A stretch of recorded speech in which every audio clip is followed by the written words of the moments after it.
ጎንደር ሲባል ብዙዎቻችን አእምሮ ላይ የሚመጣው 44 ታቦት ክርስቲያኒቲ የሚለውን ነገር ሊሆን ይችላል። እኔ ግን ጎንደር ስገባ ያኔ even the population of ጎንደር ሙስሊም እንትኑ ከጠበቅኩት በላይ ነበር።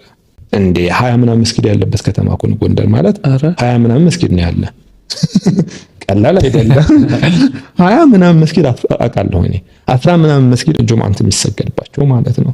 እኛ በነበርንበት ጊዜ በጣም ጠንካራ የሚባሉ ጀማዓዎች ከነበሩት አንዱ ጎንደርና መቀለ ነበር አስታውሳለሁ። ፈተና የሚበዙባቸው አካባቢ ላይ መኖር በራሱ የሚሰጥህ ሬዚለንስ አለ፣ እምቢባይነት።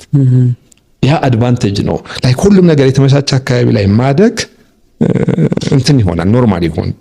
ስለዚህ የመታገል ሬዚለንስ እንትኑን አታመጣው። ጎንደር የራሱ የሆነ ሬዚለንት የሆነ ማህበረሰብ ነው ሙስሊሙ።